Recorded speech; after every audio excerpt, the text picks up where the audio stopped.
Hello. Hello. My name is...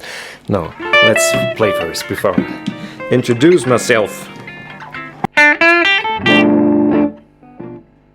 Hello, ladies and gentlemen. My name is Rasmonford, and if you want to know how to sound like T-Bone Walker, stay tuned. T-Bone Walker was one of the great showmasters of our time, one of the great bluesmen of our time, maybe the inventor of the blues. You could say that, I don't know. Grab yourself a coffee, make yourself cozy, and I'll see you back in a few seconds, I guess.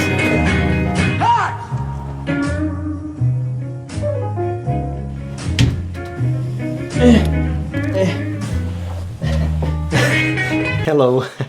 Before we talk about the T-Bone Walker sound, you have to know who T-Bone Walker was.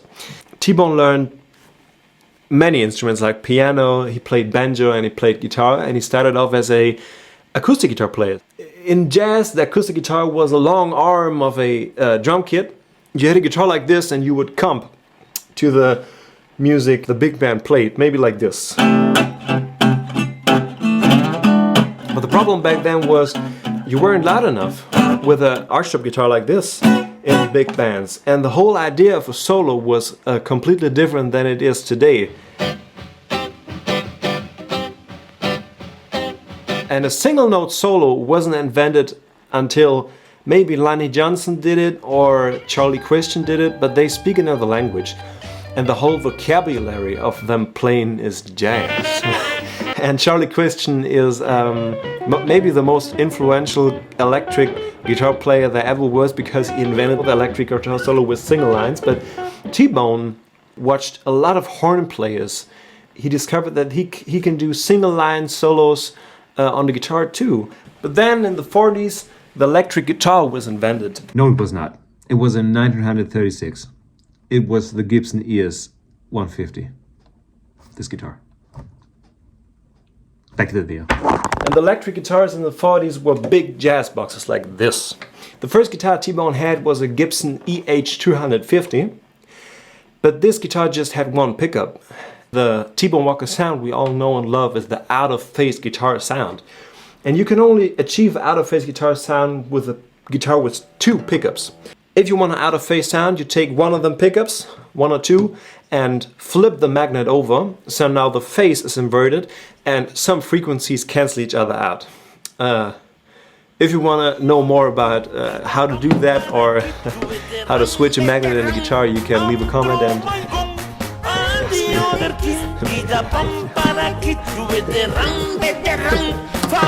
So, the second guitar he played was a Gibson ES5. This is an Epiphone Cypher Blues Deluxe from 2003.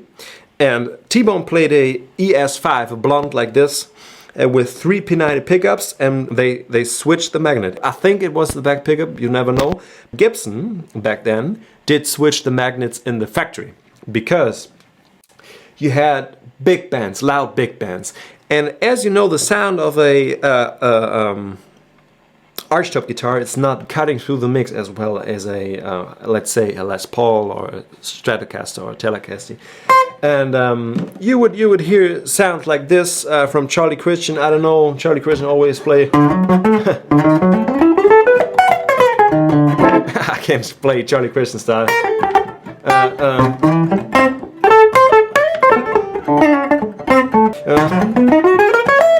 Stuff like that. But this sound don't cut through the mix through a big band ensemble with a lot of horns. So they flipped the magnet and they invented the out-of-phase sound. As you hear, it sounds more sharp. It don't have much sustain like you used to have on a solid body guitar, and the out-of-phase even has less sustain than it would be on a solid body guitar. But you hear now the out-of-phase sound sounds so sharp, and it's cut through the mic just perfect. And you will hear sounds like...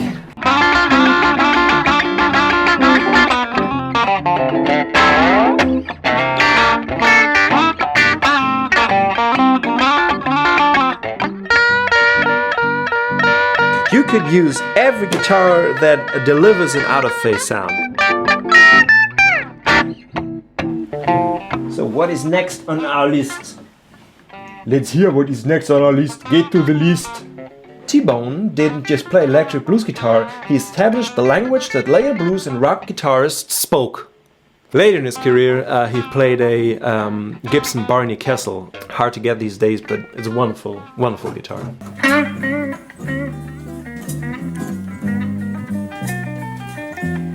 Now the next thing on our signal chain is the signal chain. My signal chain is a cable.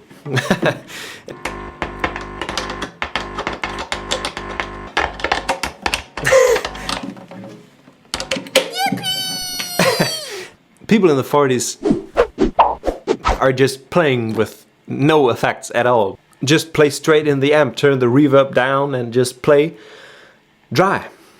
And now the last thing on our signal chain is the amp. In my humble opinion, the amp is the most important thing to shape the sound of a guitar. But the people in the 40s played whatever amp they can grab their hands on. I think he had 2 amps, as Equipboard says. You can see him playing a Fender Bassman. No, it was not a Fender Bassman. It was something else. It was a Blackface-ish 4x10 amp. Maybe you can write it in the comments what it is, but I don't know what it is. I'm talking about the recording with B.B. King, the live recording.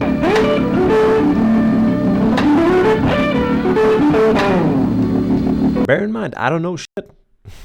I don't know shit. I'm not a blues historian. I'm just a guy who are interested in history of the blues. And bear in mind, I can't speak English right. Alright, back to the video. Most of the time it wasn't that loud, and the amps back then didn't have a gain pot. They just have one volume pot. And if you turn the amp up, you have distortion, and if you turn the amp down, you have no distortion. This amp right here, this good old boy, a friend of mine built this amp. Thank you to Yannick, shout out. And it's a copy of a Gibson EH-185, which is a very similar amp to a EH-150. And I think T-Bone played one of them. And it was invented for lap steel, and I think it was invented in the late 30s. So it was one of the first electric amps there ever was, original from Gibson. And this is what T-Bone Walker played. And this amp have 2 channels. It have one microphone channel and one instrument channel. And I'm playing in the instrument channel full on right now. He mostly would play on the instrument channel too. If you need a little louder, you can play the mic channel, but the mic channel have a ton of gain. Like a ton of gain. Let's hear how this sounds like really short. This is the mic channel now.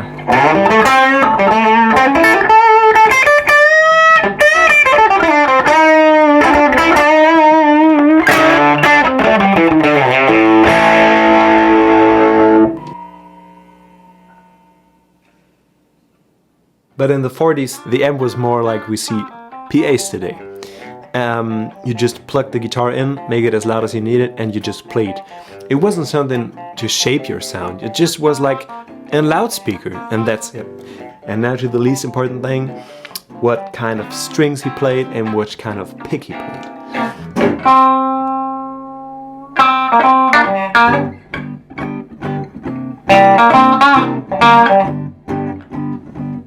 So the strings, he mostly would play 12 gauge strings because that string gauge was considered medium in the 40s and 50s. And what pick did he play? I play a Henze pick right here. It's out of milkstone, I think, and it's pretty hard. I think he used a thick pick back then too because he learned to play acoustic guitar, and if you play acoustic you need loudness, and if you need loudness you need a thick pick.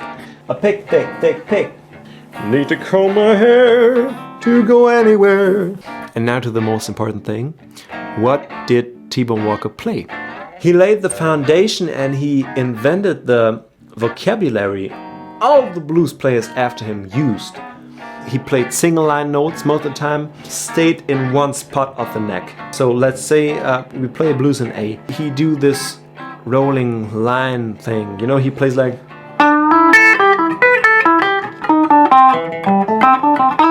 He wasn't much of a band guy, but if he do bends, he do like halftone bends.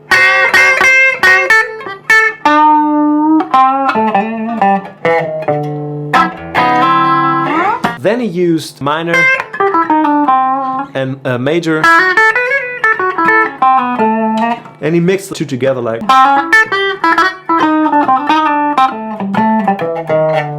The famous T-bone chord is like a C sharp diminished over A, makes it to a A7-9. The second thing he played is augmented chords.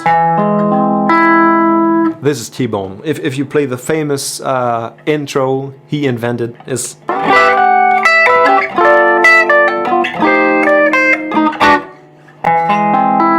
this is the chord. Maybe this chord and even this chord. This is T-bone. Oh, and then I got it down. Oh Lord,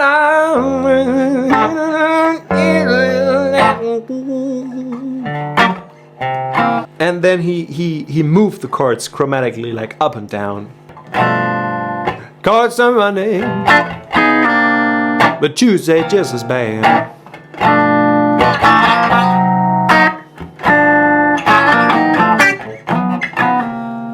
T-bone. In slow blues, T-bone used to play double time. Let's say you have a blues like Extrem Monday. You will play like.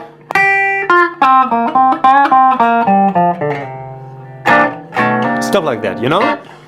But T-bone did another thing. He played double time in the single time.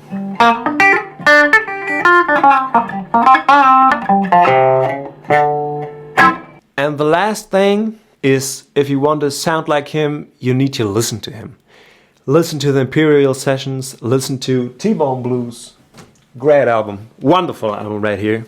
T-Bone Blues, with famous songs like Mean Old World, T-Bone Shuffle, Stormy Monday Blues, Shuffling the Blues Evening, Play Your Little Girl, and Papa Ain't Sold You No More. Stuff like that. You need to listen to that shit. Up and down. And then you learn the vocabulary and you can make your own thing out of it. Try to take the things you like out of his solos and make it your own. I hope you like this video. My name is Rice Monfield, and if you want to watch more stuff I like, maybe consider subscribing. No, I can't say that shit. I can't do it.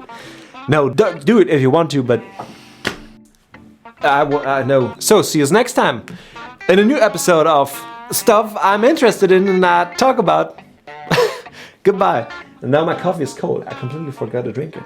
But I like cold coffee too. And fun fact, this is the fourth try I tried to film this video. First time the camera did shut down because I didn't put it on the... Nobody cares about that shit. Alright, goodbye now.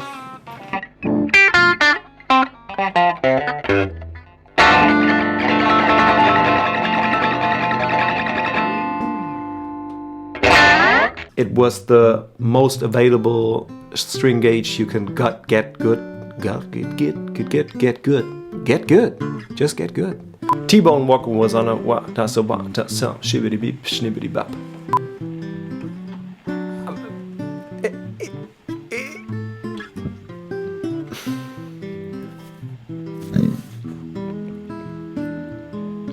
The bass. Don't care.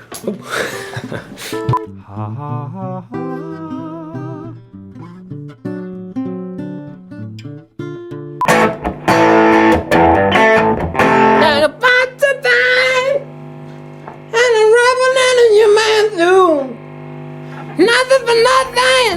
How to flippity flip, flop and fly, flip, flop and fly. I don't care if I die, flip, flop and fly. I don't care if I die. Don't ever leave me, don't ever say goodbye.